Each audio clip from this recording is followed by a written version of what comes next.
সকলকে জানাই Babul official and health is ব্লকের পক্ষ থেকে স্বাগত।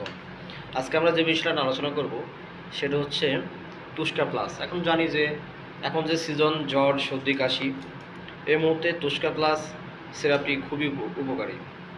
আজকে আমরা জানবো এই সিরাপের ভেতরে আসলে উপাদান কি কি আছে, নির্দেশনা কি আছে, মাত্রা ও সেবন বিধি, প্রতি নির্দেশনা, এর পার্শ্ব প্রতিক্রিয়া রয়েছে, সেগুলো আমরা আলোচনা করব। সতর্কতা থাকতে হবে কিছু, গর্ভাবস্থায় ও স্তনদানকালে ব্যবহার করা যাবে কিনা, এসব বিষয়ে আমরা আজকে ছোট করে আলোচনা করব।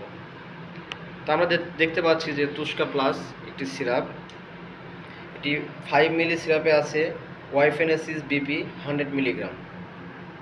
এটা নির্দেশনা রয়েছে, সেটা হচ্ছে তুস্কা প্লাস সিরাপ শ্লেষ্মাযুক্ত কাশিসহ শ্বাসনালীর উপরের অংশের রোগজনিত উপসর্গ উপশমের জন্য ব্যবহৃত হয়।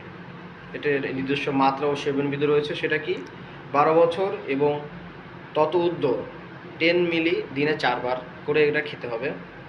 এটা কিছু পার্শ্ব প্রতিক্রিয়াও আছে, যেমন মুখ ঠোঁট জিহ্বা ফুলে যাওয়া, অ্যালার্জিক প্রতিক্রিয়া, মাথা ঘোরা, ঘুম ঘুম ভাব, ঝাপসা দৃষ্টি, মুখ নাক গলার শুষ্কভাবে বমি বমি ভাব ইত্যাদি পার্শ্ব প্রতিক্রিয়া দেখা দিতে পারে। সতর্কতা থাকতে হবে সিরাপের ক্ষেত্রে, যেমন যে সমস্ত যকৃৎ বৃক্ক প্রোস্টেটের রোগে ভুগছেন তাদের ক্ষেত্রে এই ওষুধ ব্যবহার করা উচিত নয়। অ্যালকোহল সেবন বর্জনীয়। অন্যান্য ওষুধ যেমন কোডাইন ব্যবহার সতর্কতা নেওয়া উচিত। গাড়ি ও যন্ত্রপাতি চালানো থেকে বিরত থাকা উচিত। এটি গর্ভাবস্থায় ব্যবহার করা যাবে কিনা, গর্ভাবস্থায় ও স্তনদানকালে এই ওষুধ ব্যবহারে কোনো সুনির্দিষ্ট তথ্য পাওয়া যায় না। এটা সংরক্ষণ আপনি কিভাবে করবেন? আলো থেকে দূরে, শুষ্ক ঠান্ডা স্থানে রাখুন। সকল ওষুধ শিশুদের নাগালের বাইরে রাখুন। এটা আমরা সরবরাহ কীভাবে করব? তুস্কা প্লাস সিরাপটি প্রতিটি পিইটি বোতলে আছে 100 মিলি সিরাপ এবং সাথে একটি মাত্রা পরিমাপক কাপ।